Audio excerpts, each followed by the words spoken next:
Now, the whole idea of, developing a target market involves 3 steps, and I want to briefly talk now so that you have an idea or sort of provide you with some framework as we move through these various chapters. The first is called market segmentation, and it's a process of dividing the market up into groups that have distinct needs. Then what we'll do is and we could divide them up in all sorts of dimensions or variables, and we'll talk about this in a later lecture, but we could divide them up based on demographic variables like age or gender or their geographic location, where they live, behavioral variables in terms of how they behave towards a product, a heavy user versus a light user, and psychographic variables based on their attitudes or interests, whether they're someone who's a very active person or someone who likes to stay at home. We can use those various characteristics to try to define groups of customers.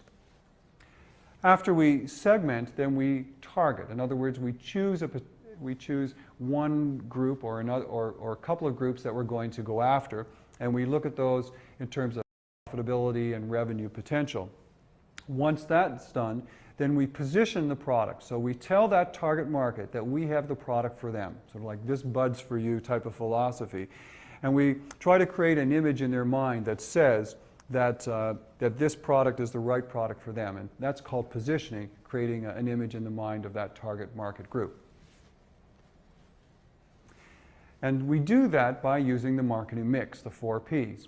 And so when we talk about product, we don't just talk about necessarily a physical product. It also could be an intangible product, like getting your hair cut. But it also has a much broader definition. We talk about the design and the features associated with the product, its brand name, its packaging, any services that are associated with it, like installation or warranties or guarantees. That all comes under the umbrella of product.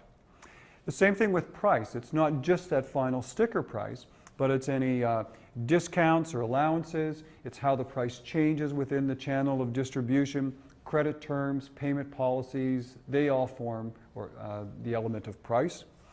I'm going to move over here and talk about promotion. That's advertising, personal selling, sales promotion, which are things like coupons and contests, and public relations like press releases.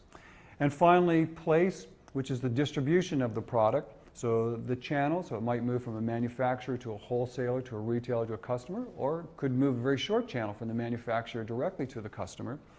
And any sort of assortments and physical distribution of products and inventories, the logistics, the actual moving of products, all those are involved in place. So marketers have a lot of variables and a lot of things to think about as they try to develop sort of a mix, a package of 4 Ps that will serve that particular target group. So this just kind of reiterates the marketing management philosophy. Again, that what marketers do is they analyze, then plan, implement, and control.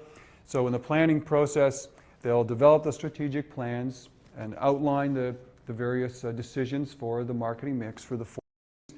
They'll then put that into place. So they'll get advertising done, salespeople will be trained, packaging will be developed, the product will be sold to the distribution channels, there will be prices put on it, it could be discounted at certain points. That gets put into the marketplace. Then they'll evaluate it, they'll measure results. Did the advertising do what we wanted it to? Did the salespeople sell enough product? Was the price a correct price?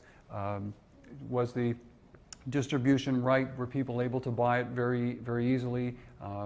That's, able to get into the number of stores that we wanted to. And so based on those measures, marketers might come back and change some of the marketing mix variables and then put that back into the field. And so it's a cyclical process of constantly analyzing the situation, planning, implementing, control, and coming back again as marketers, constantly sort of tweaking and adjusting the marketing mix